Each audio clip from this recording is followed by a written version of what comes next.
Good morning friends. I hope आप सब अच्छे होंगे। आपका स्वागत है आपके अपने YouTube channel current affairs for exam में। चलिए आज दिनांक 20/8/2024 की प्रश्नावली शुरू करते हैं। निम्नलिखित में से किस देश ने हाल ही में स्पेस एक्स के स्टारलिंक को टक्कर देने के लिए मेगा सैटेलाइट तारामंडल लॉन्च किया है? रूस, चीन, जापान, ऑस्ट्रेलिया। इसका सही जवाब है चीन। चीन ने हाल ही में स्पेस एक्स के स्टारलिंक को टक्कर देने के लिए एक मेगा सैटेलाइट तारामंडल लॉन्च किया है। चीन थाउजेंड सेल्स उपग्रह समूह लॉन्च कर रहा है। थाउजेंड सेल्स तारामंडल के पहले 18 उपग्रहों को सफलतापूर्वक तैनात किया गया था।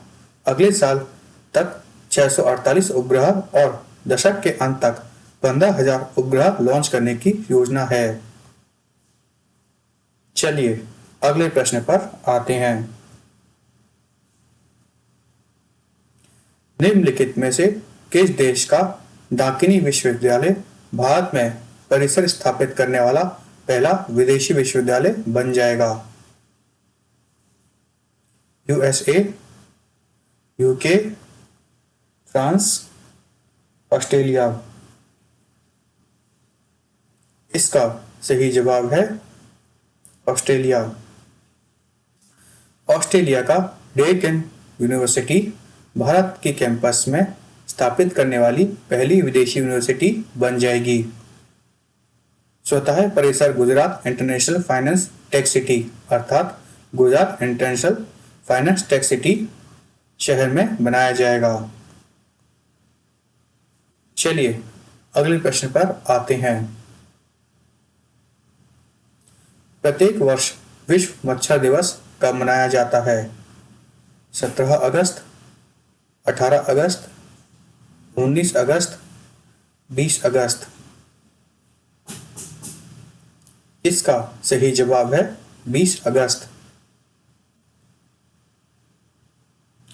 विश्व मच्छर दिवस हर साल 20 अगस्त को मनाया जाता है। यह मच्छर जनित बीमारियों के खतरों और मच्छरों को खत्म करने के प्रयासों के बारे में जागरूकता बढ़ाने के लिए हर साल मनाया जाता है। इस दिन की स्थापना 20 अगस्त 1897 को British doctor sir Ronald Ross द्वारा की गई खोज की याद में की गई थी। विश्व मच्छर दिवस का थीम है accelerating the fight against malaria for a more equitable world. चलिए अगले प्रश्न पर आते हैं। निम्नलिखित में से किस राज्य सरकार ने घोषणा की है कि राज्य सभी फसलों को न्यूनतम समर्थन मूल्य पर खरीदेगा? पंजाब, हिमाचल प्रदेश, तमिलनाडु, हरियाणा। इसका सही जवाब है हरियाणा। हरियाणा राज्य सरकार ने घोषणा की है कि राज्य सभी फसलों को न्यूनतम समर्थन मूल्य पर खरीदेगा। इतने व्यापक स्तर पर ऐसा करने वाला हरियाणा भारत का पहला राज्य है। एमएसपी वह गारंटीकृत राशि है जो किसानों को तब दी जाती है जब सरकार उनकी उपज खरीदती है। भारत के प्रधानमंत्री की अध्यक्षता में आर्थिक मामलों की कैबिनेट समिति एमएसपी के स्तर पर अंतिम निर्णय देती है। चलिए अगले प्रश्न पर आते हैं। निम्नलिखित में से किस राज्य ने हाल ही में मुख्यमंत्री मय्यन सम्मान योजना शुरू की है? झारखंड, उड़ीसा, बिहार, छत्तीसगढ़।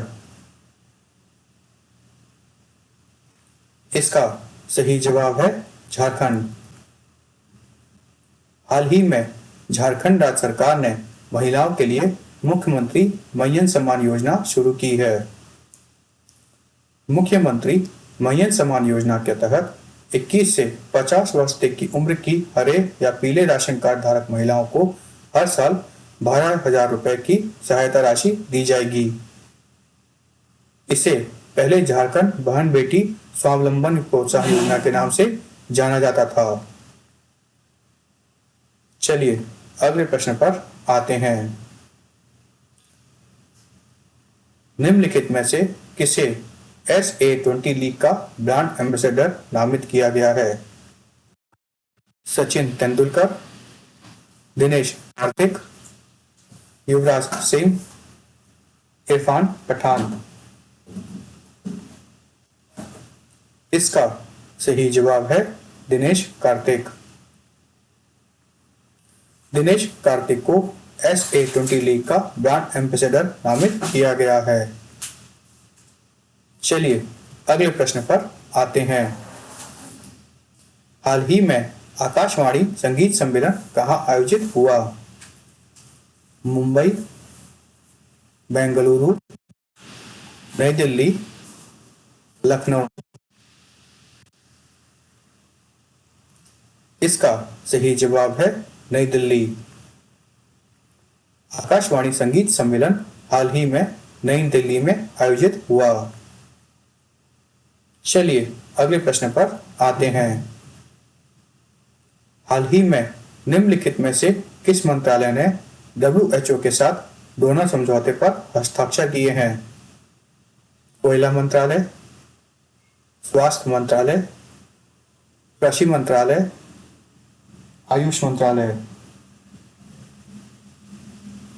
इसका सही जवाब है आयुष मंत्रालय। हाल ही में आयुष मंत्रालय ने WHO के साथ डोना एग्रीमेंट पर हस्ताक्षर किए हैं।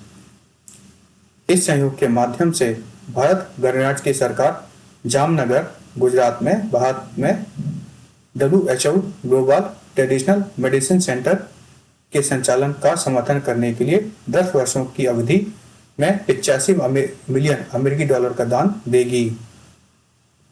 डोना समझौता लोगों को और ग्रह के स्वास्थ्य और कल्याण के आगे बढ़ाने के उद्देश्य से साक्ष्य आधारित पारंपरिक पूरक और एकीकृत चिकित्सक अर्थात traditional complementary and integrative medicine के लिए एक प्रमुख ज्ञान केंद्र के रूप में WHO global traditional medicine centre की स्थापना को मान्यता देता है। इसको मैं इंग्लिश में रिपीट कर देता हूँ। The Donna agreement recognizes the establishment of WHO Global Traditional Medicine Center as a key knowledge hub for evidence-based traditional complementary and integrative medicine, aiming to advance the health and well-being of people and the planet. चलिए अगले प्रश्न पर आते हैं। हाल ही में निम्नलिखित में से किस राज्य में नए मोर अभयारण्य बनाए गए हैं? तमिलनाडु, उत्तर प्रदेश, कर्नाटक, गुजरात। इसका सही जवाब है कर्नाटक। हाल ही में कर्नाटक के अंदिरा आदि चुंचनगिरी और केरल के चुलुनवर में नए मोर अभयारण्य बनाए गए हैं। केंद्रीय पर्यावरण, वन और जलवायु परिवर्तन मंत्री श्री भूपेंद्र यादव ने भारत में 2 नए मोर अभयारण्य बनाने की घोषणा की है। चलिए अगले प्रश्न पर आते हैं। हाल ही में निम्नलिखित में से किस राज्य सरकार ने जंगलों और पश्चिमी घाटों में अतिक्रमण हटाने के लिए एक नई टास्क फोर्स का गठन किया है? कर्नाटक, महाराष्ट्र, तेलंगाना, केरल। इसका सही जवाब है कर्नाटक। हाल ही में कर्नाटक राज्य सरकार ने जंगलों और पश्चिम घाटों पर अतिक्रमण हटाने के लिए एक नए टास्क फोर्स का गठन किया है। फ्रेंड्स, आज का सेशन यहीं समाप्त होता है। आपको हमारा सेशन कैसा लगा कमेंट करके बताइएगा तथा लाइक एवं सब्सक्राइब अवश्य कीजिएगा।